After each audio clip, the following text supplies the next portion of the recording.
M4 TV news కి స్వాగతం. నేటి ముఖ్యాంశాలు. M4 టీవీ న్యూస్ ప్రేక్షకులకు నిజాయితీగా, నిర్భయంగా ఎప్పటికప్పుడు తాజా కబుర్లు, భక్తి గీతాలు m4tvnews.com వెబ్సైట్ యాప్లు ప్రచురితం, ప్రత్యేక ప్రసారం చేస్తుంది. వార్తలు, ప్రకటనల కోసం సంప్రదించవలసిన సెల్ ఫోన్ నెంబర్లు 9666665026 9014163335. ఓం శ్రీ గురుభ్యో నమః. అందరికీ నమస్కారం అండి. ఈరోజు వసంత పంచమి, తర్వాత సరస్వతీదేవి పుట్టినరోజు అయిన సందర్భంగా సరస్వతీదేవి నదిగా ప్రవహించినటువంటి ప్రదేశం, ఆ సరస్వతీదేవికి వినాయకుడు ఇచ్చినటువంటి తాపం, త్రివేణి సంగమం గురించి తెలుసుకుందాం. ముందుగా గణేశుడి ప్రార్థన. శుక్లాంబరధరం విష్ణుం శశివర్ణం చతుర్భుజం ప్రసన్నవదనం ధ్యాయేత్ సర్వవిఘ్నోపశాంతయే. గురుబ్రహ్మా గురుర్విష్ణు గురుర్దేవో మహేశ్వరః గురు సాక్షాత్ పరబ్రహ్మ తస్మై శ్రీ గురవే నమః.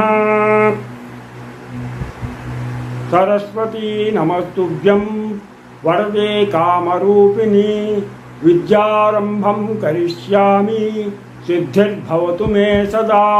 పద్మపత్ర విశాలాక్షి పద్మకేసరి వర్ణిని నిత్యం పద్మాలయా దేవి సామాం పాతు సరస్వతి భగవతి భారతి నిశ్శేషజాడ్యాపహ.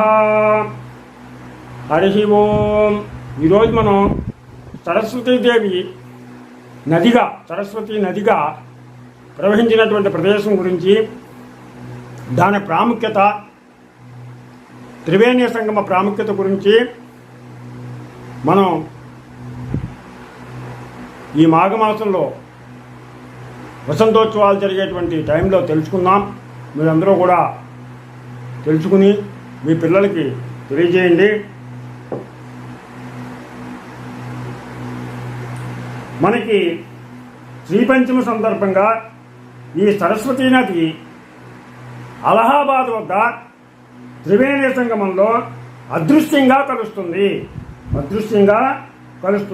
అని చెప్పేసిన మనకి పురాణాలు తెలియజేస్తున్నాయి. ఈ సరస్వతీ నది ఆవిర్భవించినటువంటి స్థలం బద్రీనాథ్ సమీపమున గల భారతదేశంలోని అతి చివరి ప్రదేశమైనటువంటి, చివరి గ్రామం అయినటువంటి మనా అనేటువంటి గ్రామం భారతదేశానికి చివర ఉంది. అక్కడ ఈ సరస్వతీదేవి ఆవిర్భవించింది. ఇది టిబెట్ సరిహద్దుకి 3 కిలోమీటర్ల దూరంలో ఉంది. ఈ సరస్వతీ నది ప్రవేశ ద్వారంలో మనా గ్రామంలో ఉంది. సరస్వతీదేవి ప్రవేశ ద్వారం ఈ భారతదేశానికి చివర ఉన్నటువంటి మనా అనేటువంటి గ్రామంలో ఈ ప్రవేశ ద్వారం, సరస్వతీదేవి ప్రవేశ ద్వారం ఉంది. ఈ వేదవ్యాసుల వారు మనకి మహాభారతాన్ని చెప్తుండగా గణేశుడు వ్రాసినటువంటి దానిలో పాండవులు స్వర్గారోహణానికి వెళ్తున్నారు. మహాభారతం అంతా పూర్తయిపోయిన తర్వాత, యుద్ధం అంతా పూర్తయిపోయిన తర్వాత చివరికి స్వర్గారోహణకు బయలుదేరి వెళ్తున్నారు. అది ఈ మనా గ్రామం దగ్గర నుంచే, అంటే ఈ సరస్వతి నది ప్రవేశ ద్వారం దగ్గర నుంచే బయలుదేరి వెళ్తున్నారు. ఇటువంటి అతి ప్రాచీనమైనటువంటి విషయాలు మనం తెలుసుకోవాలి.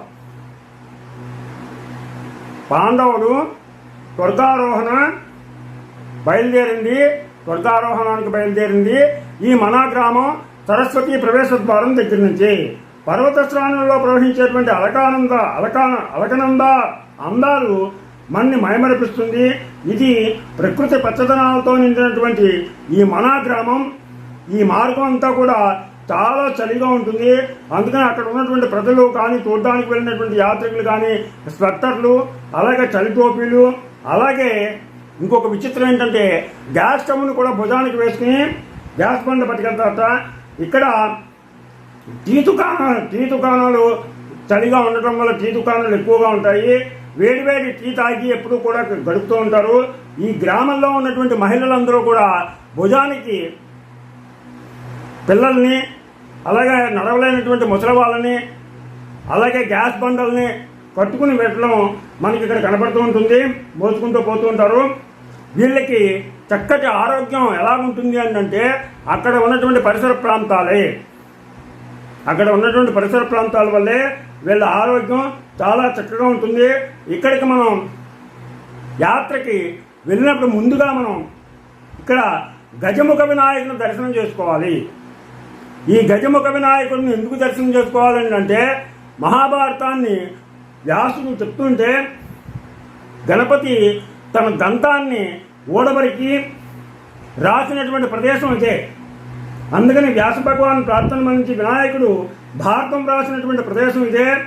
అందుకని దంతాన్ని ఓడబరికి మరీ రాశాడు. ఇక్కడ మనకి ఈ గుహలో దర్శనం ఇచ్చేది మొట్టమొదటిగా ఈ వినాయకుడు. అందుకని వినాయకుడికి మనం చక్కగా దర్శనం చేసుకుని చక్కగా వినాయకుడికి దండం పెట్టుకుని తర్వాత మనకి అక్కడ వ్యాస గుహ ఒకటి ఉంది. ఆ వ్యాస గుహ దగ్గరికి వెళ్ళాలి. ఎందుకంటే మహాభారతం రాసేసిన తర్వాత వేదవ్యాసులు ఏం చేయాలి అనేటువంటి సమయంలో నారదుల వారు సలహా ఇచ్చారు ఆయనకి. ఆ సలహా ప్రకారం ఈయన ఆ గుహలో 5300 సంవత్సరాలు ప్రాచీనమైనటువంటి గుహలు, 5300 సంవత్సరాలు ప్రాచీనమైనటువంటి ఆ గుహలో ఉన్నారు. ఈ మానవ జన్మ మోక్షానికి మనకి మహాభాగవతం కూడా రాయమని చెప్పేసని ఆయన నారదుల వారు సలహా ఇచ్చారు. దాంతో ఇక్కడ వినాయకుడు, శుకుడు, వల్లభాచార్యులు వీళ్ళ యొక్క పురాతనమైనటువంటి శిల్పాలు మనకి ఇక్కడ కనపడతాయి. వీటిని మనం చూడొచ్చు. అలాగే మహాభారతం యొక్క 8 తాళపత్ర గ్రంథాలు ఇప్పటికీ కూడా అక్కడ బీరువాల్లో పెట్టి పూజింపబడుతున్నాయి. అద్దాల పెట్టిలో పెట్టి పూజింపబడుతున్నాయి. ఇక్కడ రెండు కొండల మధ్య ఉరుకు పరుగులతో నురగలు కక్కుతూ పెద్ద పెద్ద అలలతో సరస్వతీదేవి ప్రవహిస్తూ ఉంటుంది. అత్యంత వేగంతో ప్రవహించే ఆ అలల శబ్దంలో ఓంకారనాదం వినపడుతూ ఉంటుంది. ఈ సరస్వతీదేవి ప్రవహిస్తూ ఉంటే అక్కడ జరిగేటువంటి శబ్దానికి ఓంకారనాదం వస్తూ ఉంటుంది. ఓం ఓం ఇలా ఓంకారనాదం శబ్దం వినపడుతూ ఉంటుందిట. అంత వేగంగా నురుగుల కక్కుతో ప్రవహిస్తూ ఉంటుందిట. ఇది అతి ప్రశాంతమైనటువంటి వాతావరణంలో అధఃపాతాళంలో ఈ సరస్వతి నది యొక్క జన్మస్థానం ఉంది. ఇది మహా ఉధృతంగా ఆవేశంతో కళ్ళని కట్టివేసే శ్వేతవర్ణం తెల్లటి తెలుపుతోటి సరస్వతీదేవి భ్రమింపు చేస్తుందనే ఈ సరస్వతీదేవి బాహ్యంగా మాయమవడానికి ఒక కారణం కూడా ఉంది. మనకి బాహ్యంగా కనపడదు. ఎందుకంటే మహాభారతం రాస్తున్నప్పుడు వినాయకుడు ఆ గ్రంథం రాయడంలో నిమగ్నమై ఉన్నటువంటి సమయంలో అతివేగంగా ప్రవహిస్తున్నటువంటి ఈ సరస్వతీదేవి ప్రవాహ వేగానికి తర్వాత శబ్దానికి ఆ వినాయకుడు అమ్మా కాసేపు ఆగు, శబ్దం చేయకని చెప్పాడు. దానికి ఆ సరస్వతీదేవి వినలేదు.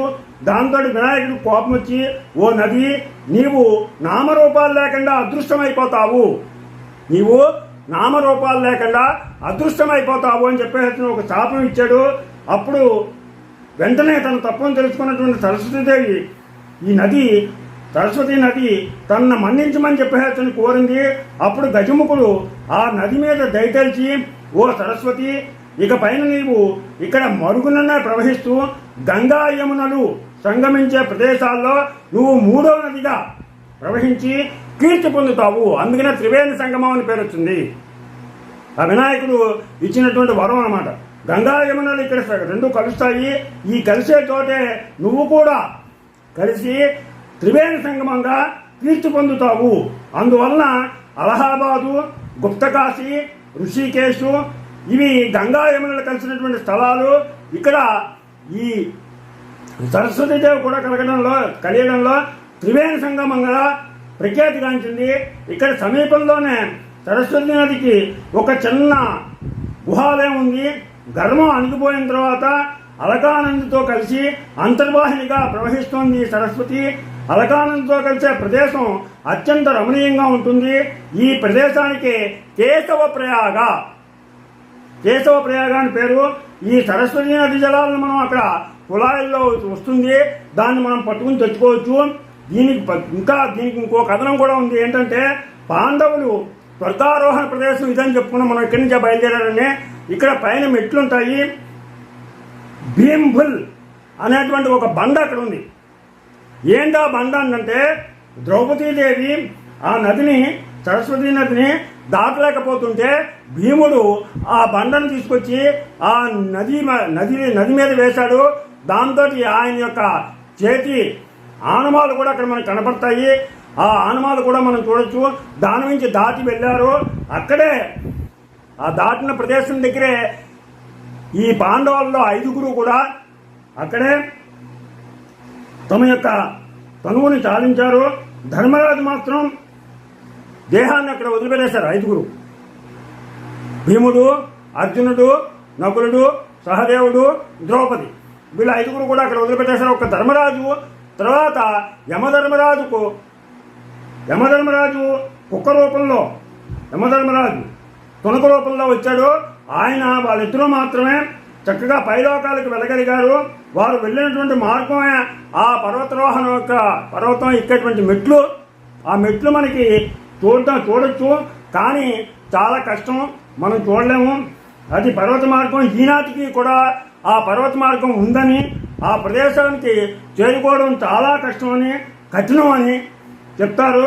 ఈ పంచమ సందర్భంగా అందరికీ కూడా పేరు పేరిన సరస్వతీదేవి యొక్క అనుగ్రహం మీకు అందరికీ కలగాలని, మీ కుటుంబం ఆయురారోగ్య ఐశ్వర్యాలతో ఉండాలని, ఈ మనా గ్రామం సరస్వతీదేవి యొక్క ప్రవేశ ద్వారం కలిగినటువంటి మనా గ్రామం మన భారతదేశ చివరినే ఉండడం మన భారతదేశం యొక్క అదృష్టంగా భావిస్తూ, మీరందరూ కూడా అలహాబాదు, కాశీ వెళ్ళినప్పుడు తప్పనిసరిగా ఈ ప్రదేశాన్ని చూసి ఆ సరస్వతీదేవికి, గంగా యమునులకి త్రివేణి సంగమాన్ని దర్శించుకుని ఆ సరస్వతీ మాత అనుగ్రహాన్ని పొందుతారని ఆశిస్తూ ఈ వసంత పంచమి సందర్భంగా మీకు అందరికీ నా శుభాకాంక్షలు తెలియజేస్తూ, మీ కుటుంబం అంతా కూడా పిల్లా పాపలతో ఆయురారోగ్య ఐశ్వర్యాలతో ఆనందంగా తొలతోగాలని కోరుకుంటూ, మీరు ఈ సరస్వతీదేవి యొక్క జన్మ వృత్తాంతాన్ని పుట్టుకొని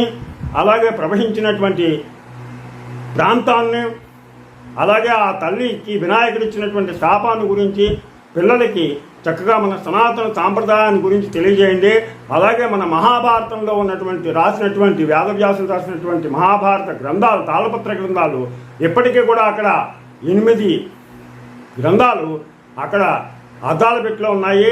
వాటిని మీరు దర్శించుకోవచ్చు. అక్కడికి వెళ్ళినప్పుడు వాటిని దర్శించుకోండి. పిల్లలకి కూడా తెలియజేసి మన సనాతన సాంప్రదాయాలు, విలువలు తెలియజేస్తారని ఆశిస్తూ, మీకు నా ఛానల్ కనుక నచ్చినట్లయితే సబ్స్క్రైబ్ చేయండి. అలాగే లైక్ చేస్తారని ఆశిస్తూ, రాపాక వెంకట ప్రభాకర్ బాబు.